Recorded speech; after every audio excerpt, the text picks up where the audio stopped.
मित्रों नमस्कार। अध्यात्म शिक्षा संस्थान में आपका स्वागत है। आज का एक नया अध्याय, नया चैप्टर संधियों में आपके सामने है। क्या है? पूर्व रूप संधि। आज हम पूर्व रूप संधि का अध्ययन करेंगे। पिछली कक्षा में मैंने आपको अयाद संधि के बारे में बताया था या अयाद संधि पढ़ाया था। संधि को इसी क्रम में आज हम पूर्व रूप संधि का अध्ययन करेंगे। तो सर्वप्रथम हम जो है इसकी परिभाषा, इसकी सूत्र के बारे में बताएंगे कि सूत्र कैसा होता है। देखिए, कर एंगा पदांता दति। सूत्र क्या है? एंगा पदांता दति। इस सूत्र कैसा है? पूर्व रूप संधि सूत्रम, अर्थात यह एंगा पदांता दति जो सूत्र होता है, यह पूर्व रूप संधि का विधान करता है। अभी तक आप लोगों ने ये संधि नहीं पढ़ी होंगी पूर्व रूप पर रूप, लेकिन संस्कृत में, ठीक है, ये पूर्व रूप पर रूप संधियां होती हैं। और ये संधियां किस संधि का भेद है? ये संधियां आपकी स्वर संधि का भेद है। तो देखिए, एंगा पदांता दति जो सूत्र है, यह सूत्र पूर्व रूप संधि का विधान करता है। कैसे करता है? यदि पदांत एंग मैंने बताया था आपको, एंग में, एंग क्या है? प्रत्याहार है। और एक प्रत्याहार में आपके ए और ओ दो वर्ण आपके आते हैं। तो कह रहे हैं एंग ए ओ के बाद, ठीक है, ए ओ के बाद हर्ष आ आए तब, हर्ष माने छोटा आ आए तब, आ के स्थान पर पूर्व रूप माने पहले वाला रूप, यानी एक आदेश हो जाता है। पहले इसको आप समझिए सूत्र को। पहले तो आप इसको देखिए, इस सूत्र को हम थोड़ा सा जान लेते हैं कैसा है। क्या है? एंगा पदांता दति। इस सूत्र को देखिए, एंग का मतलब होता है ए ओ। क्या होगा? ए ओ। एंग का मतलब ए और ओ। और आगे क्या कहा? पदांता। पदांत हो। कैसा हो? पदांत हो, यानी पद के अंत में ए और ओ आएगा, लेकिन वह जो पद बन के आएगा, वह पद के अंत में जो होगा वो पूरा पद बन के आएगा, अर्थात उसका अपना एक सार्थक अर्थ निकलेगा। तो देखिए कि एंग, एंगा का मतलब होता है ए ओ, अर्थात ए और एंग प्रत्याहार के अंतर्गत आपके ए और ओ दो वर्ण आते हैं। और कैसा हो? पदांत हो, यानी जैसे पद के अंत में ए और ओ तो आएगा, लेकिन जो ए ओ आएगा वो जो पद बन करके आएगा, वह पूरा पद अपने आप में क्या होगा? पूर्ण होगा। उसके बाद कहा अति। कहा क्या? कहा अति। अति, अति का मतलब होता है, अति कह सकते हैं। क्या है? अति। तो देखिए, इस सूत्र की परिभाषा के अनुसार क्या कहें? यदि पदांत एंग, यदि पदांत एंग, यानी एंग का मतलब होता है ए और ओ। मैंने बताया था आप जब प्रत्याहार निकालेंगे तो प्रत्याहार के अंतर्गत जो महर्षि सूत्रों में आप एंग प्रत्याहार, जो आपका छठवां महर्षि सूत्र है एंग, तो उसमें आप एक जो प्रत्याहार होता है, उस प्रत्याहार के अंतर्गत दो वर्ण आते हैं ए और ओ। कौन से आते हैं?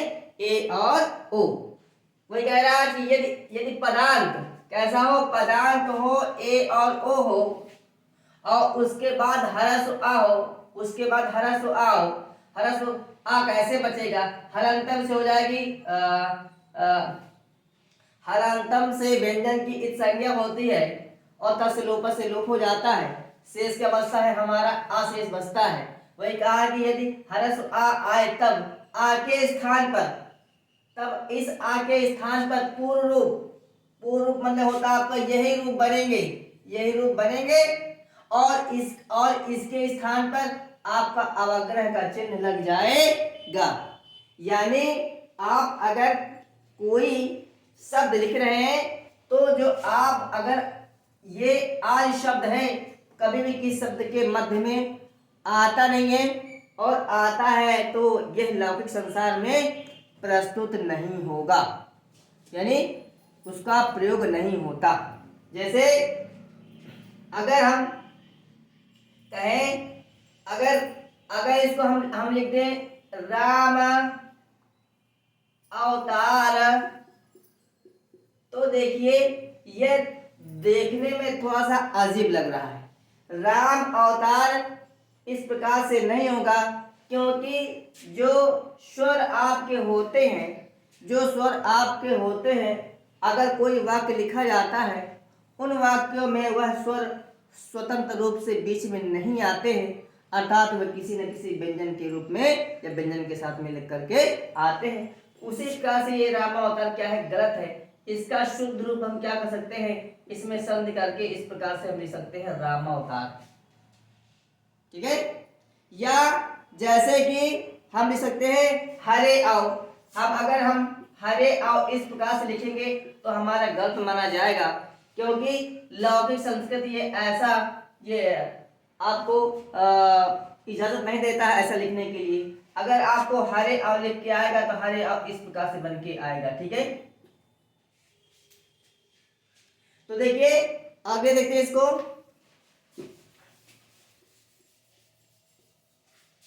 क्या बताया मैंने, यदि पदार्थ एंग यानी ए ओ के बाद ह्रस्व आ आता है, तब आ के स्थान पर पूर्व रूप, यही आपका पूर्व रूप एकादेश हो जाता है। कैसे, देखिए जैसे उदाहरण के माध्यम से समझ में आपको आएगा कैसे करना है। जैसे लिखा है हरे धन आओ, जैसे हरे धन आओ आपके आ गया है। अब यार देखिए आपकी शर्त पूरी हो रही है। ये देखिए यदि कह रहा है पदार्थ एंग में क्या आपका, देखिए यहाँ पर पदार्थ पद के अंत में क्या है आपका, पद के अंत में किसकी बात कर रहा है, इसकी बात कर रहा है पद के अंत में रा। यहाँ देखिए इसको हम दो भागों में तोड़ दिया, यानी स्वर से व्यंजन को मैंने अलग कर दिया और धन आव कर दिया, उसी का कोई दिक्कत नहीं है। अब शर्त आपकी पूरी हो रही है। यदि पदांत भी है और एंग में क्या है, ए है भी, एंग में ए ओ आता है, तो उसमें एक मिला ए मिला के बाद ह्रस्व आ भी आया, तब कह रहा आ के स्थान पर क्या है, आ के स्थान पर क्या है, पूर्व रूप मतलब यही विधान होगा, और इसके स्थान पर क्या है अवग्रह यानी आ का मात्रक यानी आ का अवग्रह चिन्ह दिखाई दे जाएगा, यानी वहां लिख देंगे। देखिए जैसे इस प्रकार से हमने करा, इसको इस प्रकार से यहाँ पर इस प्रकार से आ जाएगा, ठीक है। अब ये आपका जो स्वर है आपने पीछे वाले व्यंजन में जुड़ जाएगी जाकर के, तो ये इस प्रकार से लिख करके आ जाएगा हरे आओ। ये हमारा शुद्ध है। यानी अगर आपको इस प्रकार से कहीं दिखाई दे तो आपको मानना है कौन सा दिया है, यहाँ पर क्या है पूर्व रूप संधि का विधान हुआ है। फिर से देखिए अगला उदाहरण जैसे क्या है विष्णु धन आओ। देखिए विष्णु धन आओ। अच्छा एक चीज यहाँ पर और देख लीजिए, मैंने पिछली कक्षा में आपको जब आयात संधि पढ़ाया था, उस आयात संधि में क्या परिभाषा थी, यदि क्या दिया ए ओ आई औ, ये था एच ओ या वा, क्या था, क्या कह रहा था, यदि ए ओ आई औ के बाद कोई स्वर आता है तब एक स्थान पर क्या करेंगे ए, और ओ के स्थान पर औ, और आई के स्थान पर आए, और औ के स्थान पर आदेश कर देंगे। यहाँ क्या कहा है, यदि एंग यानी इसमें ए और छोड़ दिया है, और थोड़े से एक कंडीशन और कर दिया है, कोई स्वर की जगह क्या कर दिया है कि ह्रस्व आ की एक शर्त रख दी है कि यदि एंग यानी ए और ओ के बाद ह्रस्व आ आए तब ऐसी कंडीशन हम करते हैं, यानी ए और औ को छोड़ दिया है और पीछे जो और द्वितीय पद के प्रारंभ में केवल ह्रस्व आ लिया है इस सूत्र में। जबकि आयात संधि में क्या था, यदि ए ओ आई औ के बाद कोई स्वर आता है तब ऐसी कंडीशन थी, लेकिन यहाँ ऐसी कंडीशन नहीं बन रही है। यहाँ क्या है ए और औ को छोड़ करके क्या है यहाँ पर ए और ओ को ले लिया है, और क्या कहा यदि ह्रस्व आता है उसके बाद में, तो कह रहा पूर्व रूप यदि पूर्व रूप मतलब यही आपका जो पूर्व रूप मतलब होता है ये, यदि प्रथम पद के अंत में जो आपका वर्ण होगा, जो मात्रा होगी यही बन के आएंगी और यहाँ पर केवल अवग्रह का निशान लग जाएगा। देखिए इसमें देख लीजिए, यदि पदार्थ एंग, एंग में क्या है ओ आ रहा है, तो इसको हम क्या कर देंगे, सीधा साधा क्या कर देंगे, हम स्वर से हम व्यंजन को क्या कर देंगे, अलग कर देंगे। यानी व्यंजन से हम स्वर को क्या करेंगे, निकाल देंगे। हमने निकाल दिया ओ को और इसमें शेष भाग और मैंने उसी प्रकार से लिख दिया। अब शर्त पूरी हो रही है। यदि पदार्थ एंग में ओ आया है के बाद हरस्व आ भी आ गया है, तब एक के स्थान पे क्या हो जाएगा, पूर्व, यही बन जाएगा और इसके स्थान पर क्या है, अवग्रह का चिन्ह लग जाएगा। देखिए अब मैं कर दे रहा हूं, पूरी शर्त लागू कर दे रहा हूं। यहाँ पर ओ आ गया है तो यहाँ पर अवग्रह का चिन्ह लग गया है, शेष उसी प्रकार से मैं कर दे रहा हूं। ये स्वर को इसी व्यंजन में जोड़ देंगे। ठीक है, क्या बना, विष्णु आओ, क्या बना, विष्णु। कुल मिलाकर के आपको अगर यहाँ पर इस प्रकार का कोई चिन्ह दिखाई दे एस टाइप का, तो वहां मान लीजिए कौन संधि है, वहां पर पूर्व रूप संधि का विधान हुआ है। अगला उदाहरण देखते हैं, लिखिए वने धन अर्थ, इसको कर लीजिए। अगला है वने धन अर्थ, ठीक है। देखिए एक प्रत्याहार में ए है तो मैंने ए को क्या कर दिया, बाहर कर दिया, ठीक। अब देखिए अत्र मैंने उसी प्रकार लिख दिया है। शर्त अभी पूरी हो रही है, ठीक है। ये ऐसे हो गया है, ठीक, शर्त पूरी हो रही है। यदि पदांत एंग, एंग में क्या है, ए है, के बाद हरस्व आ भी आ गया है, तब आ के स्थान पर पूर्व रूप करेंगे और आ के जगह में क्या करेंगे, अवग्रह का निशान लगा देंगे। कर दो, वन धन ए और धन इसके अवग्रह का निशान हो गया, यहाँ पर ऐसे बन गया। क्या बनेगा, वने अत्र, क्या बनेगा, वनत्र, क्या बनेगा, वने अत्र। अगला देखिए उदाहरण आपका,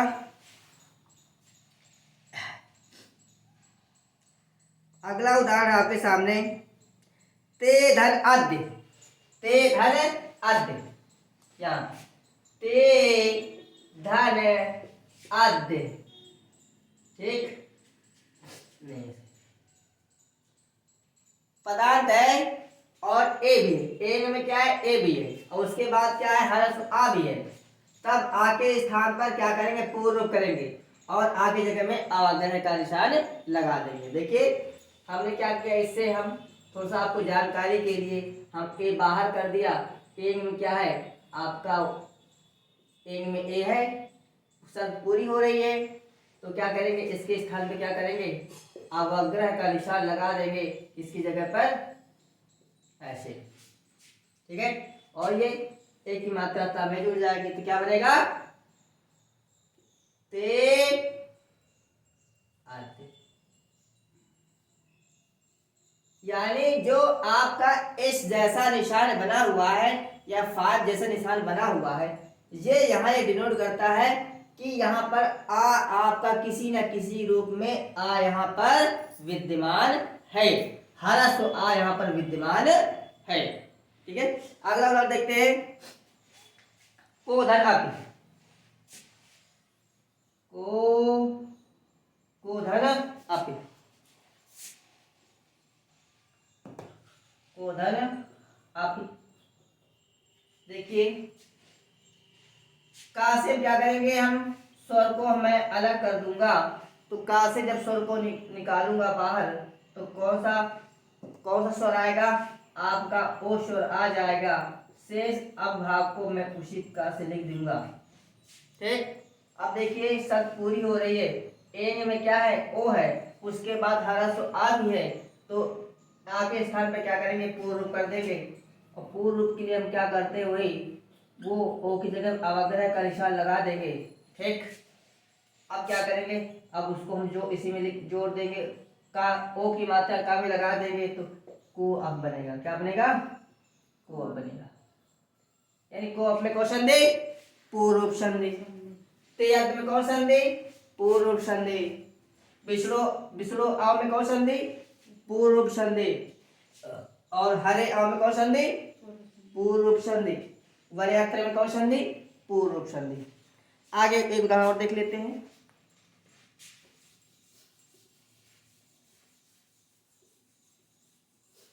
देखिए अगला उदाहरण आपके दिया है, बाल के धन अपि। बाल के धन अपि। बाल के धन अपि। देखिए हम क्या करेंगे, व्यंजन से हम स्वर को हम तुरंत निकाल देंगे बाहर। ठीक, अब देखिए शर्त आपकी पूरी हो रही है परिभाषा के अनुसार। यहां से देखिए यदि पदार्थ एंग में क्या है, ए है, के बाद हरस आ भी आए तब आके स्थान पे क्या करेंगे, पूर्व करते रहे। जब इसको हम पूर्व कर दे रहे, देखिए पूर्व माने पहले जैसा रूप, पूर्व माने जैसे पहला था उसको उसी प्रकार करना है, उसमें कुछ बदलाव नहीं करना है। और आगे जगह क्या कर देंगे, अवग्रह का निशान हम लगा देंगे। क्या करेंगे, यहाँ पर अवग्रह का निशान लग गया। अब इसको पूर्व जैसा, पूर्व माने पहले जैसा कर देंगे, जैसा यहाँ पर है वैसा यहाँ पर भी हम कर देंगे। वही हमारा क्या है, पूर्ण रूप है। देखिए बालक में बालके हो गया तो पूर्व हो गया, और इसको इसमें जोड़ दो। ठीक है, क्या बने, बालके अपि। क्या बना, बालके अपि। कौन संधि, पूर्व संधि का विधान इसमें हुआ। यानी आपको एस जैसा कहीं बीच में जग दिख जाए तो वहां मान लीजिए 100% जो है कौन सी संधि है, आपकी पूर्व संधि है। एक उदाहरण और लेते हैं।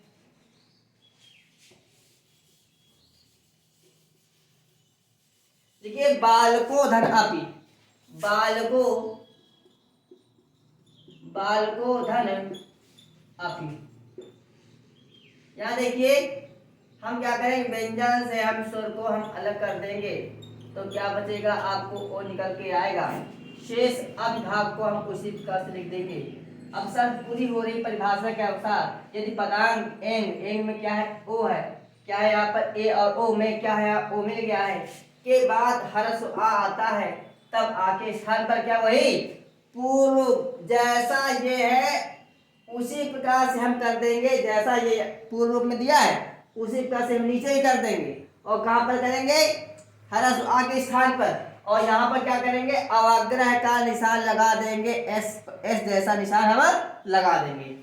तो देखिए कुछ नहीं करना है आपको, वो मैंने उसी प्रकार से लिख दिया और यहाँ पर अवग्रह का निशान लगा दिया किसकी जगह पर, आ की जगह में। ठीक, अब शेष, अब जैसा वही कहा पूर्व कर दो तो इसको कर दो पूर्व, भैया कर दिया मैंने पूर्व, आ गया पूर्व बन करके, और शेष इसको जोड़ दो, क्या बना,